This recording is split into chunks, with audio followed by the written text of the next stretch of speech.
here in the Disc and Nerve Recovery Fundamentals community. I am your host in this community. I'm Jeff Powell, for those of you who don't know who I am. On the screen with me right now, we have one of my clients.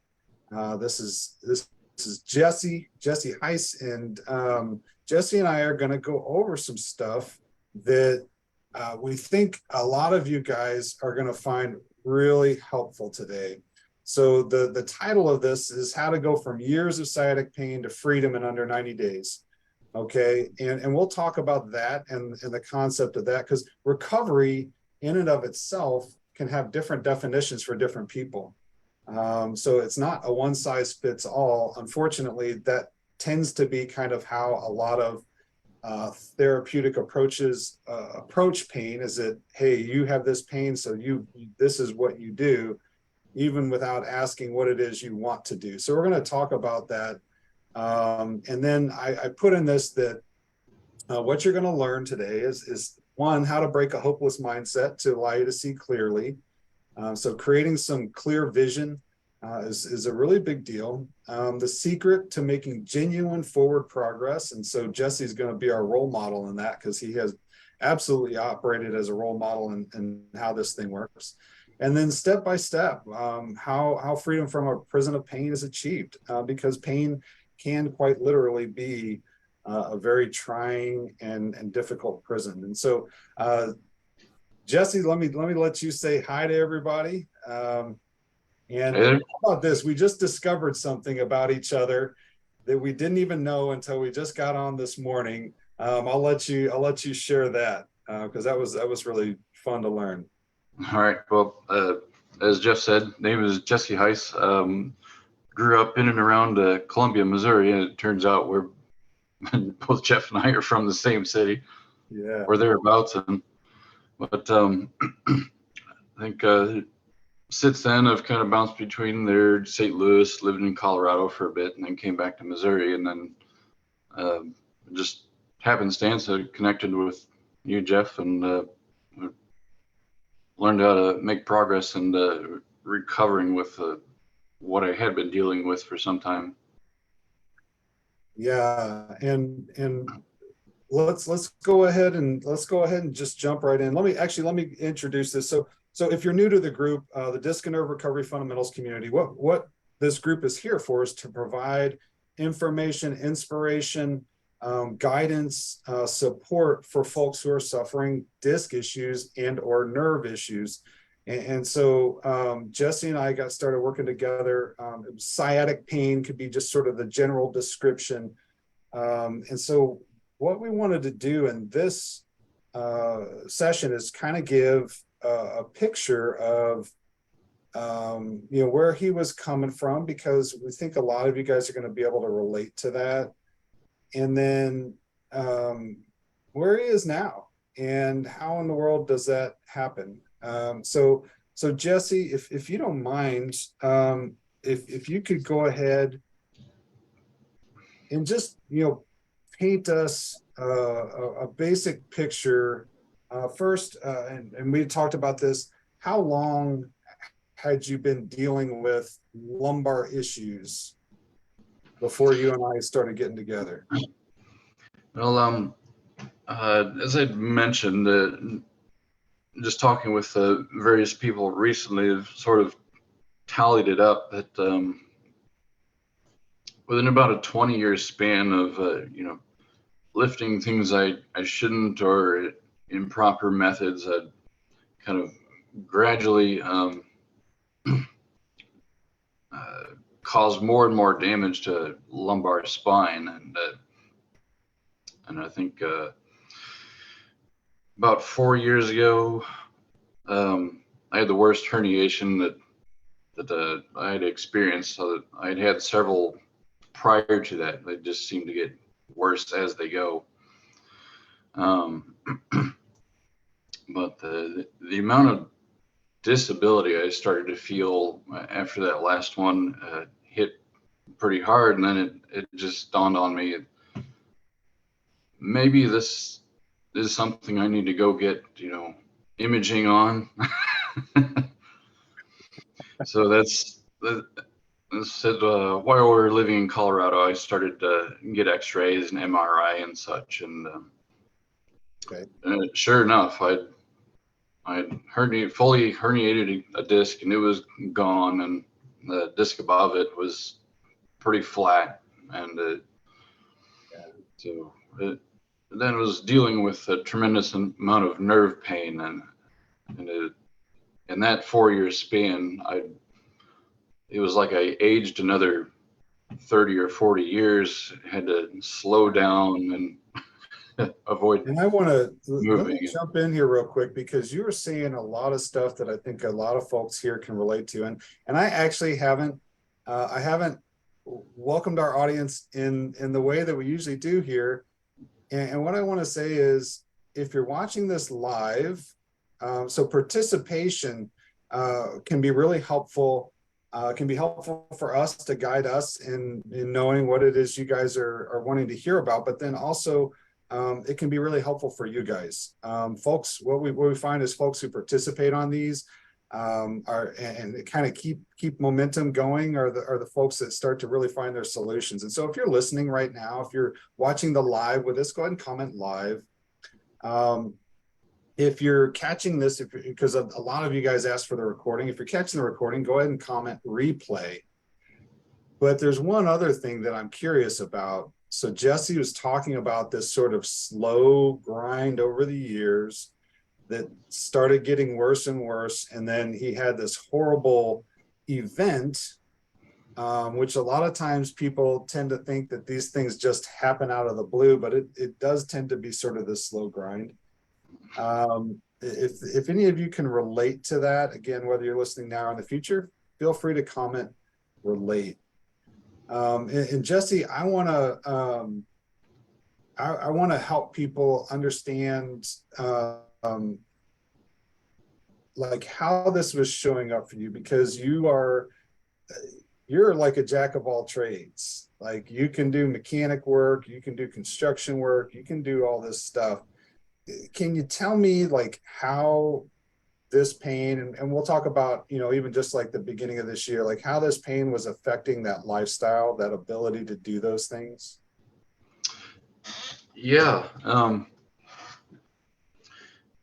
like I said, this sort of developed gradually over quite a few years, but I think each time it occurred, it would be worse than the last. And I would find myself, leaning to the side and, moving what I later found out to be, sort of moving guarded, so to speak. And the amount of muscle tension that developed within my lower spine and hips would have a tendency to restrict the amount of movement in my legs or sides. It affects quite a bit in your body.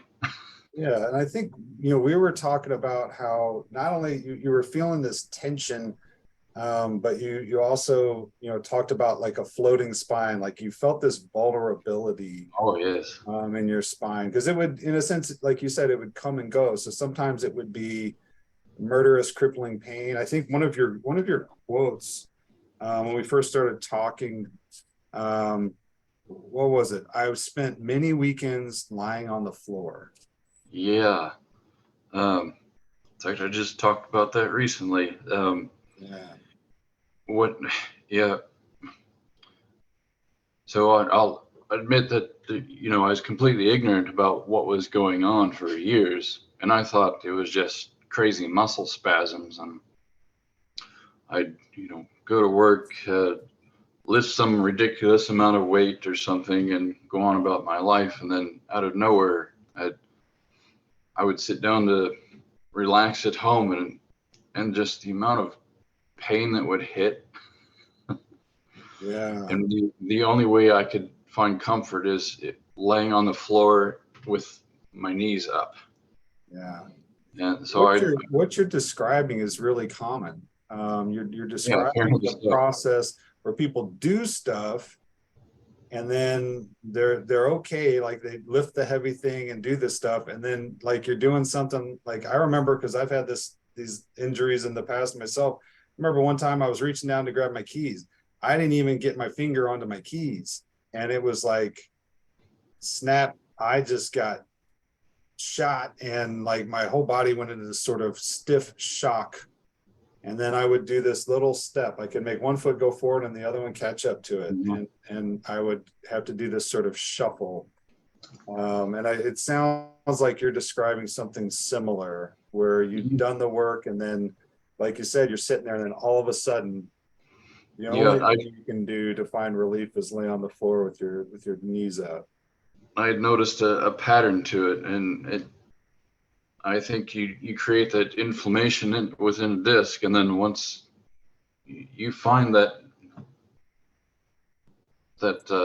one position where you relax enough, and it just sends you over a cliff. And how do you mean? How do you mean send you over a cliff? Like, Just like you say, it's out of nowhere, and right. you think it. What did I do? I didn't do anything wrong, but apparently it was that inflammation almost acts like some sort of ticking time bomb sitting there. You Yeah. twist it just right, and And this, you're on the. there's research on this, and then that's where my nerd brain comes in with this. There's research on this, and it shows that discs, when they're healthy, are incredibly durable, vibrant structures. They have all this flexibility, and yet they have all this toughness. You would love to construct something with the material that vertebral discs are made of, because it would be so durable. The problem comes in when there's sort of this slow grind. It could be repetitive movements, or it could be repetitive postures. Just puts an uneven strain. And then what tends to happen is that uneven strain creates a little stiffness. And so then we reduce mobility, and then the disc becomes unhealthy. And now it starts to become more vulnerable. And the crazy thing is that we go along, and it's tolerable, it's doable. And then, like you said, out of nowhere, you just get laid low. Can you talk about like some of the things that you tried to help this, and tried to get some traction moving forward with this? Yeah, and I trying to think of when I started to really experience a lot of pain. That is within the last 8 years, I'd say, off and on. Um, I would still use, sort of lying on the back, knees up position, and just uh, find time to rest more, take more breaks. But that felt extremely unproductive. Um, it would generally calm nerves and inflammation down. Like, get up and going again. But I think And you had said that need to rest had started like really interfering with some of the other activities, like some of the work, and you're a yeah. family guy, time with the playing with the kid, Mhm. stuff like that. Yeah, and I've always had a desire to stay mobile, and that taking more time to rest over something uh, what seemed so measly was pretty frustrating. Yeah, and we talked about that a little bit in terms of, well, in the community, we talk a lot about the price of pain, and it's the pain hurts, but then there's these other elements that start showing up. And you said frustration. I get anger, depression, um, Mhm. worry, right? The stress of it all, Yeah, this overwhelm, and then people can kind of collapse or check out, and then this starts to have effects with relationships, mm, and yeah, um, It's a huge snowball effect. Yeah. Yeah. Um, and, in terms of, I just remember one of the things, well, a couple of things. Like one of the things you were talking about was not being able to get like to do mechanic work. Like you like to get into small spaces and Yeah. do that work and housework and stuff like that. And you just really couldn't do that without paying for it. Like you're one of these. So some of the people just avoid things, and then that kind of crashes in on you, right? Because if you're Mhm. just resting all the time and nothing's happening, you're not rebuilding yourself, and that starts to close in on you. And other folks are kind of, you would also do the thing where you just do it and then pay for it. Yeah. Yeah, and like you said, I mean, you said, oh, I just thought it was like muscle spasms or whatever. Um, but you said it really got to the point where it just didn't take much anymore. Can you talk about how it feels to be stuck in that place where like you're so vulnerable that it just doesn't take much before Yeah. you're going to be in this horrible pain? One thing that comes back to me fairly often is just a few years ago, I'd have to suit up in coveralls and go outside to wrench on something, and I didn't really realize it until my wife said this to me. She noticed that I would, get dressed, get ready to go outside, and she noticed I just stood there at the back door looking outside. Oh, I've been doing that a lot because I was so worried and afraid of what I would end up doing to myself. I went outside and started to climb around on something and work on it, because at that time the only thing I had to fall back on was a concoction of it was like Motrin and muscle relaxers and such, and I didn't care for the idea of that either. Yeah. And those aren't the only things. Like you had tried some physical therapy, you tried to do some stretches, you tried chiropractic, I think you said, and then you even went down the realm of like trying to adjust your diet and trying to get like Right. anti-inflammatory foods and eat in a way that was going to be healthier for you. So it's not like you weren't trying to overcome this. I am curious though, when you're standing at the door, what was going through your mind? Was it just kind of like readying yourself, or were you like contemplating how am I going to do this without having to lay on the floor all weekend? Like what was going Yeah. through your mind? Well, I think it was a combination of just grasping for the motivation to go work on something and racking my brain about um, there's a lot of things I have to work on, or I have to set up for it first. Hmm.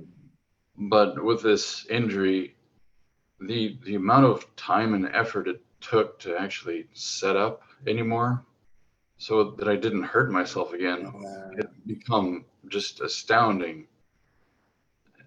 That's And just, I think that's a great, not great, but I think if, folks who are listening, guys, you guys know this. Like I went through this too. Like you had to, like you said, you have to kind of plan, prepare, and do things in this special way. It's another burden that comes along with having the pain, is it takes everything a whole lot longer. And so that I relate to that. I'm sitting here and I'm remembering, oh my gosh, I'm remembering like how, and I worked as a trainer, right? So I go do something, I hurt my back, I gotta come in and I gotta move weights around and just to set up and even like kind of planning different things as opposed to that. So that, yeah. Thanks for sharing that, because yeah, you're hitting home with me on that. that comes back to how I said, like at about 4 years ago, all of a sudden I aged another 40 years and life slowed way down. Yeah.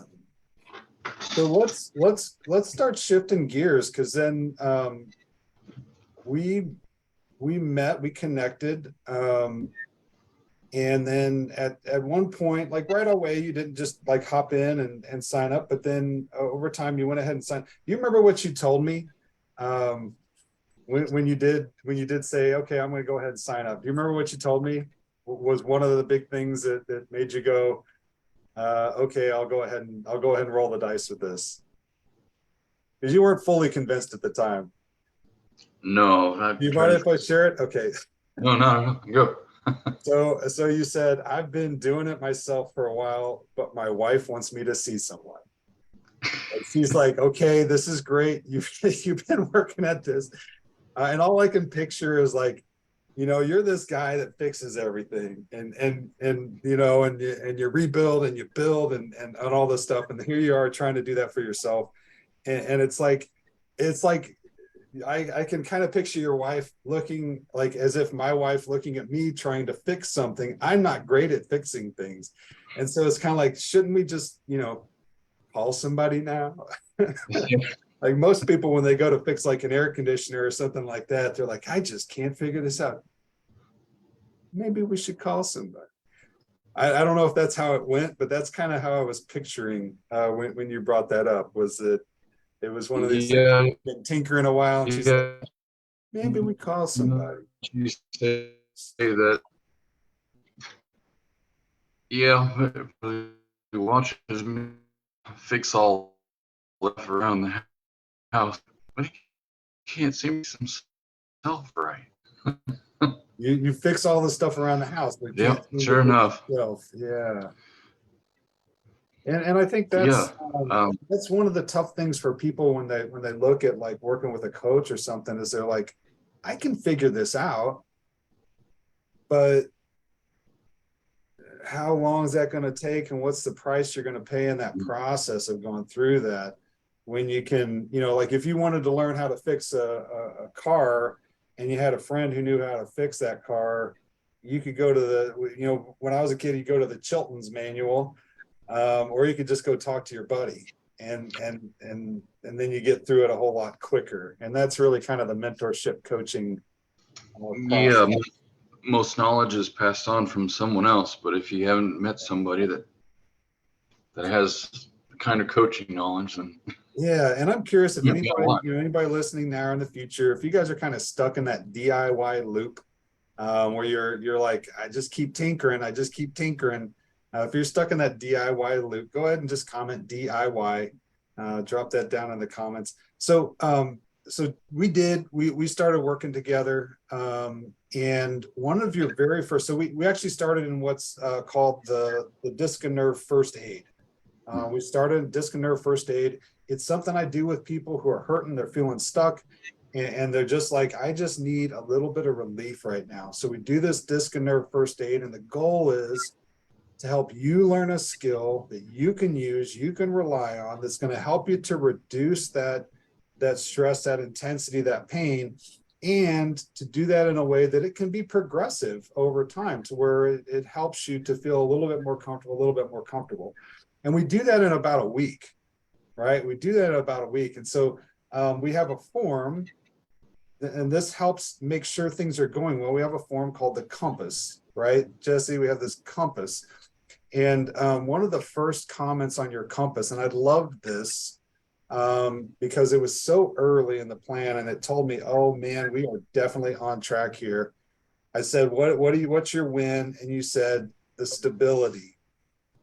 You said the stability, and it was no more floating between hips and spine. I have to do something here. Real quick, I'm going to turn it over to you because something's going on with my battery and I have to fix it or my computer might die. Okay. But Jesse, can you talk about that, like early on? What was happening for you, and what were you noticing? So as far as that floating sensation goes, well, I haven't really put together any good analogies, but it was as though, so my injuries are my L4, L5, L5, S1, so the very bottom two discs, but the sensation was as though my hips would kind of float around separate from my spine sometimes. And I remember in order to sneeze, I used to have to buckle down to the ground and basically brace myself, because if I sneezed standing upright, in my mind, I thought my legs were just going to blow off of my torso. Yeah, it's a It was horrible, pretty it's a scary. horrible sensation because it's not actual pain, but your brain just knows. It just knows that you're like Something is very wrong there. something terrible could happen at any moment. Mm-hmm. And so when you mentioned that you felt like that floating had kind of gone away, that you were noticing that in a sense maybe like reconnected, maybe you felt like your spine and hips are reconnected. I'm not sure exactly if I'm saying the right words. And I couldn't explain. I would guess it's muscular structure, but yeah, to get that to just like straighten back up and hold together is Yeah. that the amount of mobility that returns when you have that is pretty exciting. Yeah, and I think again, folks are listening. If you suffer sciatic or low back pain, I think you guys get that floating. Maybe yours is different. You can comment with a different word, or you can just comment with floating if that happens to fit what your experience. But that stability, feeling that reconnection, that is actually like one of the goals of that unload. Even though we're the first aid is, even though we're looking to unload the stress, as we unload the stress, subconsciously your brain becomes more confident. Subconsciously, your brain senses that you're not at this higher level of risk, and that you have a little more capacity. I've been kind of chewing up the clock here a little bit, Jesse, and I do want to keep this to be respectful for folks listening, but I don't want to skip out on what's going on with you now. So tell us. We're just about we're closing on 3 months into this, and what's happening now? What's back in your life? What's new in your life? How are things feeling? All of that. Well, I think right now it's safe to say everything's pretty stupendous. But That's awesome. I think the progression that was made, you've done really well to make it very subtle to start with, because I I will say that this is not something you could jump into without at least some kind of a bit of trepidation, just because of the amount of fear that's built in your mind. But just to ease everything up gradually and regain that stability. So your confidence builds very quickly. Not so much that you're going to go out and injure yourself again, but like you ask for wins each week. Just get an idea on the progress. But I think was it just last week I said something like to be able to feel the full stride of adult legs again was exciting. And you would run. You were talking about running, like running on Yeah, the floor and feeling like that confidence and just being able to run. and I have not been able to do that in years. Like, the kid will say like, "Hey, Dad, you want to run?" And it's like, no, I can't. I just kind of do like a hobbling jog or something. And no, in the last 2 or 3 weeks, I've been able to, I don't know how to describe it, like run like you did when you were a kid, you know? That's awesome. That's awesome. There's no restraint. And if it's okay to ask, because you're not a kid anymore, how old are you right now? Turned 40 last month. Well, happy birthday. I don't that's a big one. And I think that's again helpful for folks listening.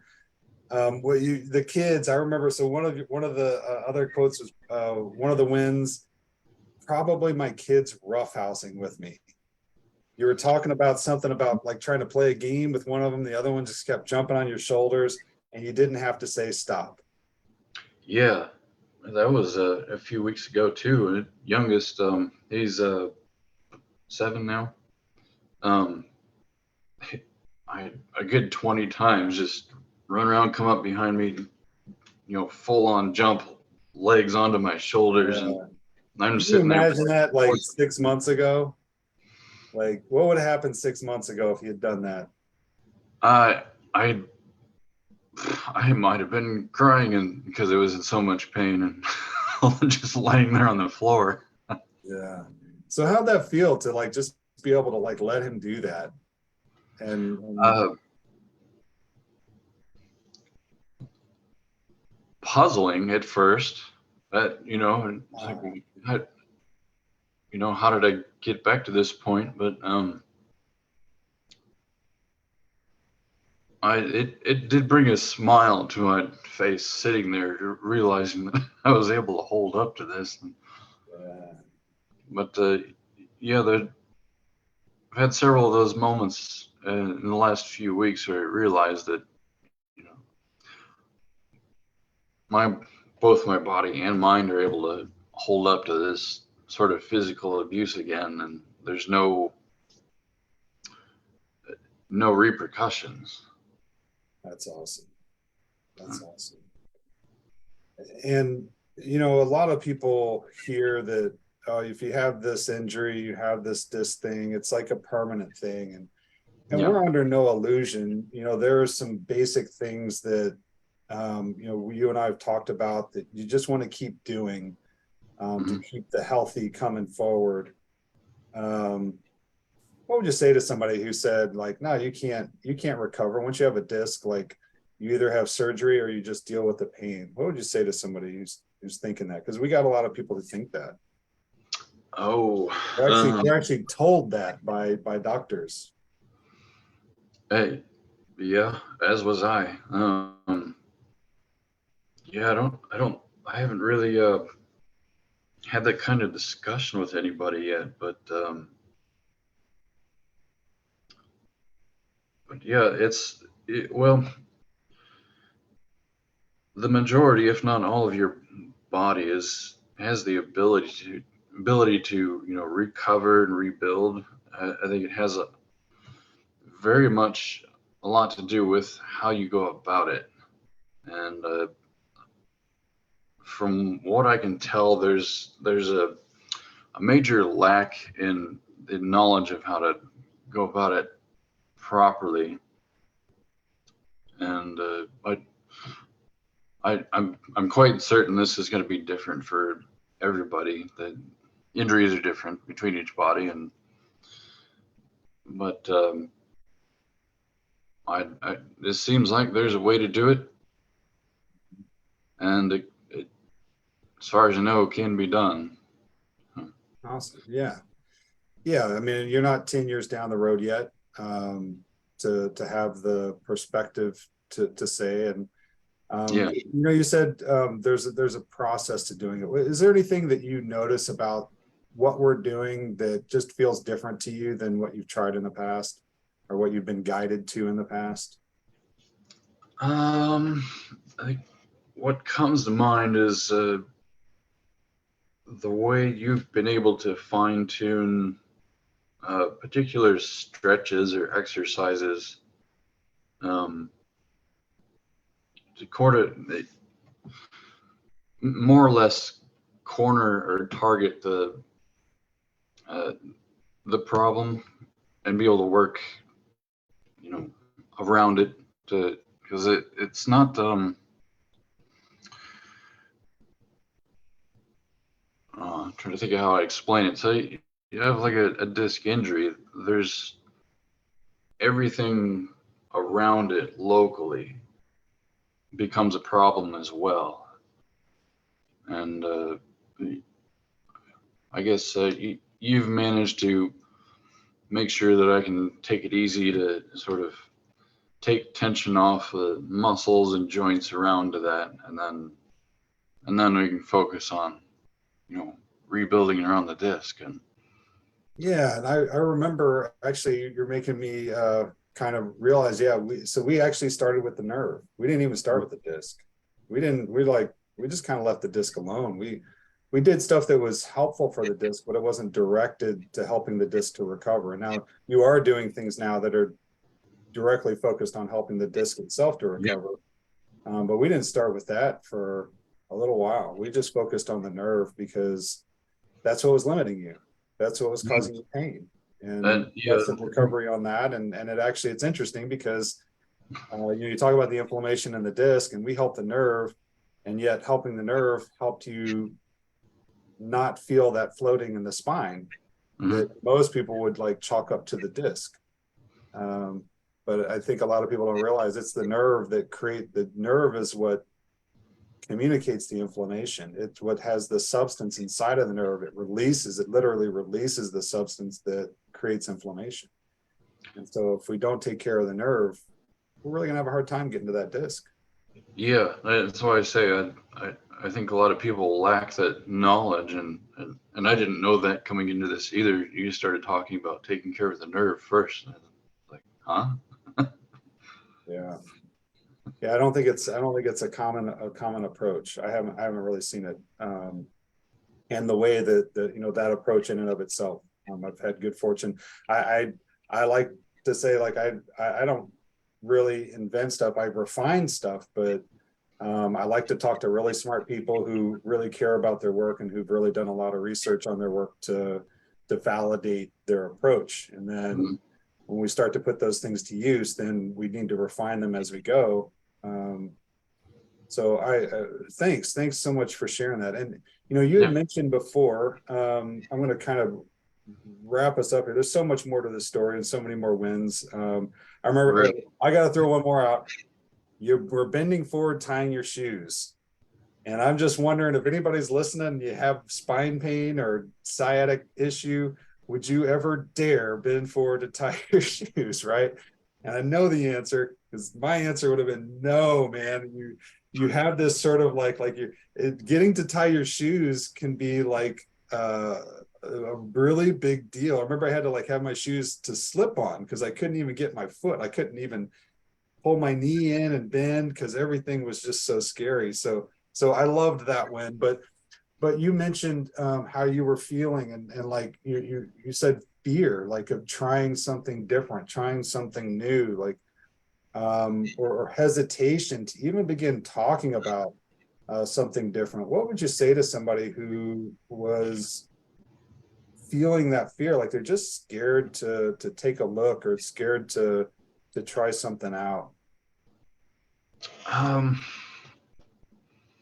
And I'll speak specifically to what I'm doing because you don't want to just try anything out. But let's specifically, if somebody's questioning whether or not to try out the approach that I use, what would you say to that person?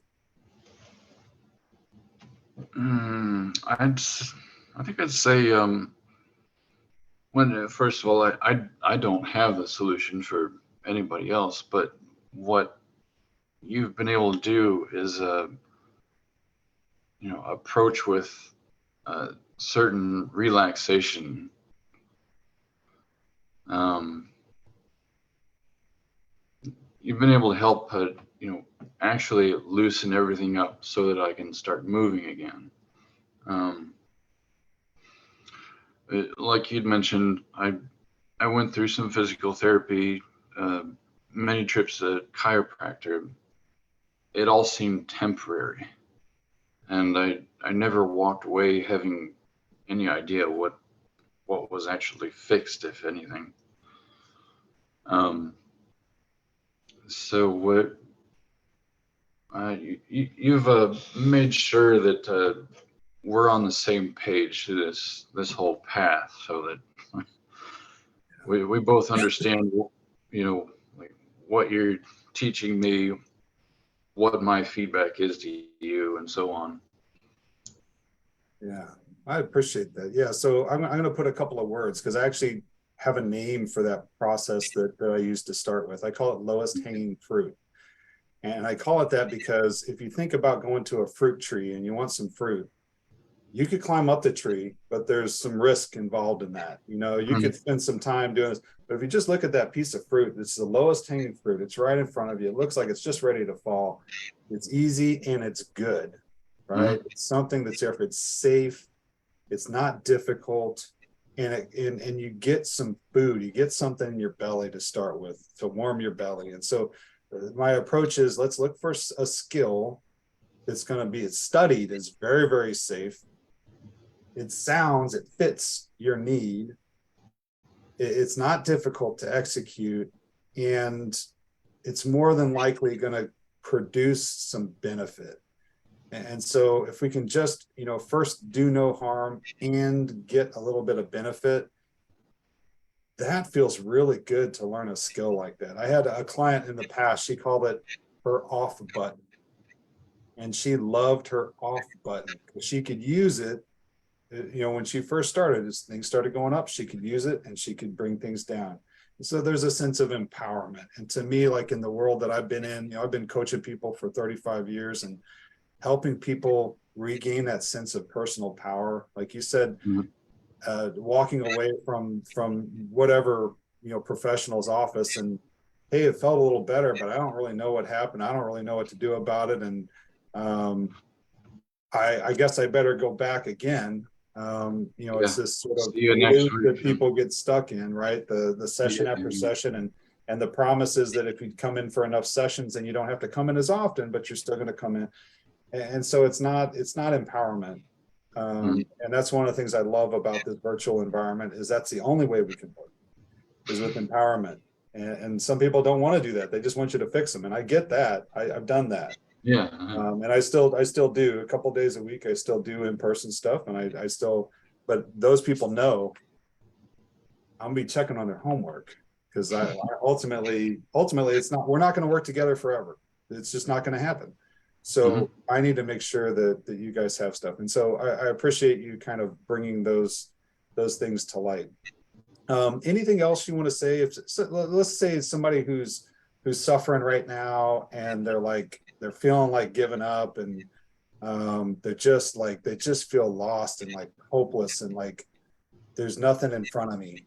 Would you have anything to say to anybody like that? Because we do have those folks in the group.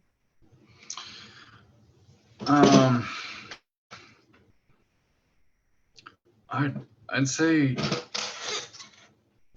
it seems like for anybody else, it's best to get in touch with you, or someone similar, if they want local, I guess, to get sort of an interview going, figure out what to take care of. As I can't speak for everybody, since I haven't really conversed about this to many other people with similar problems, but figure out how and where to go to recover, I guess, is the first step. There was definitely a rut that I was in for quite some time, and I had no idea how to get out of it.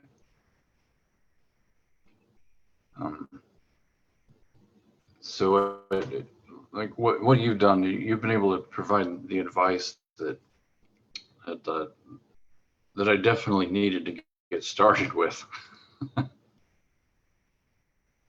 Well, hey, I appreciate you coming on here and being willing to share. Again, folks, checking this out. If you don't mind, just drop a thanks, because it takes something to open yourself up, especially when you've dealt with pain, especially pain like back pain and stuff like that. That's not visible. It's an invisible pain. It can come with a lot of stigma, a lot of additional trauma, social trauma even. And so, I just really look to you, Jesse. I appreciate your courage coming in here and speaking up for folks who may not feel like they have much of a voice right now.